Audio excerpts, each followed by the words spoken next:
የአማራ ማህበረሰብ ተጨቆናን በማለት ወደ ትግል ሜዳ ወጥተን ነበር። ቢያንስ ከ8 እና ከ7 ወንድሞች በላይ ገብር ያለው በዚህ ትግል ላይ ማንንም አስገዶኝ ሳይሆን በፍላጎት ነው የወጣሁት። ስወጣ ግን ትክክለኛ ትግል ያለ መስሎኝ ነበር።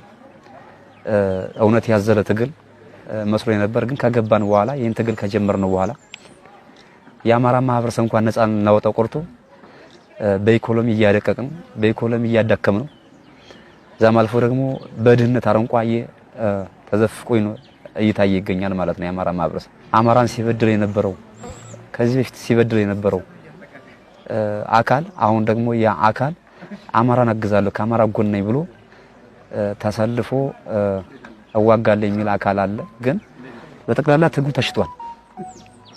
በጠቅላላ ትግሉ ተሽጧል።